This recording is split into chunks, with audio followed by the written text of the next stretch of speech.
नमस्कार, मैं हूं कनव और आज मैं अपने आस पड़ोस में से किसी एक का साक्षात्कार लूँगा ये जानने के लिए कि आज़ादी के सही मायने क्या हैं। तो ये है मेरे अंकल नवीन जी, ये एक बैंक में काम करते हैं। तो चलो इंटरव्यू शुरू करते हैं। पहला सवाल, आपकी दृष्टि में आज़ादी क्या है? हमारी दृष्टि में आज़ादी वो है जो हमें अलाउ करती है कि हम जो करना चाहें वो कर सकें, जो बोलना चाहें वो बोल सकें, जो खाना चाहें वो खा सकें, जिस धर्म का हम पालन करना चाहें वो धर्म का पालन कर सकें। बट वो सारी चीज़ें जिससे हमें कोई नुकसान ना हो और हमारे देश को कोई नुकसान ना हो। दूसरा सवाल, एक आम आदमी होने के नाते आप किस प्रकार की आज़ादी चाहते हैं? हमें चाहिए आज़ादी जिसमें कि हम खुद अच्छी तरह रह सकें, हम अपना पालन पोषण, अपने बच्चों का पालन पोषण कर सकें, हमें एजुकेशन में क्या पढ़ना चाहें उसकी आज़ादी हो, हमें खाने पीने में हम क्या करना चाहें उसकी आज़ादी हो, कैसे रहना चाहें उसकी आज़ादी हो, हम क्या पहनना चाहें उसकी आज़ादी हो। बट मेरी नज़र में आज़ादी ही सिर्फ एक सब्जेक्ट नहीं है, राइट एंड रिस्पॉन्सिबिलिटी दोनों ही इम्पोर्टेंट सब्जेक्ट हैं। तो जो हमारी आज़ादी की हम बात कर रहे हैं उसके साथ एक रिस्पॉन्सिबिलिटी है, क्योंकि हम एक समाज में रहते हैं और हम एक देश में रहते हैं।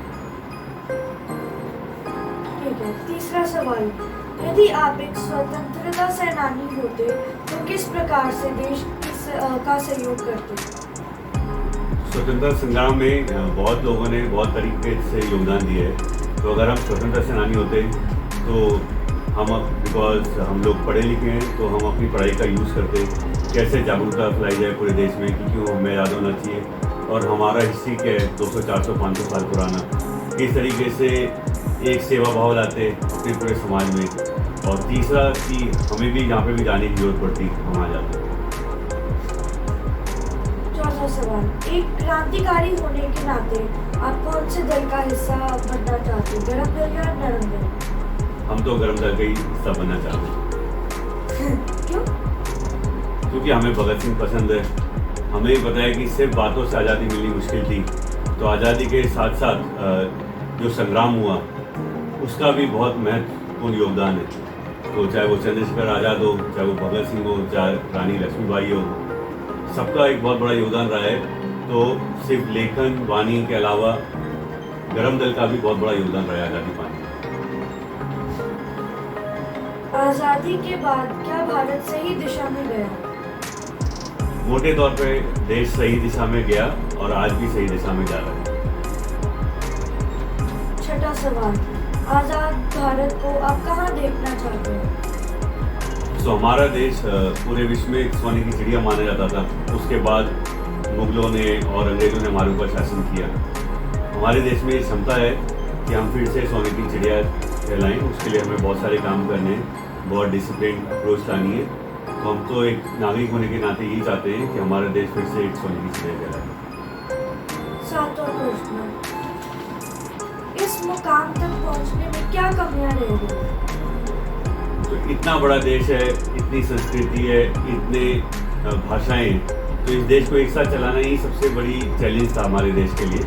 बट अगर मैं कहूँ कि 2-3 चीज़ें जो और अच्छी हो सकती थी मेरे हिसाब से, एक तो हमारा फोकस ऑन रहन सहन, घर, इंफ्रास्ट्रक्चर और हमारे खान पान, जिससे कि हम अच्छा सोच सके।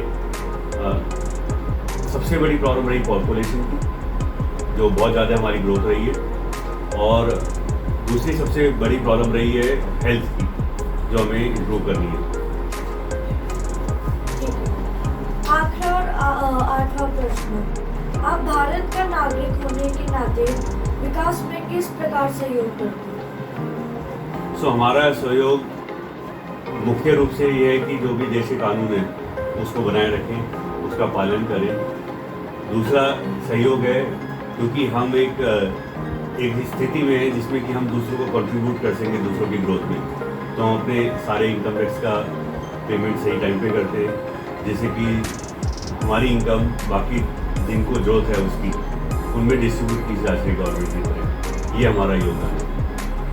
धन्यवाद, आपका इंटरव्यू लेके काफ़ी अच्छा लगा। मुझे भी बहुत अच्छा लगा आपसे मिलकर। Thank you.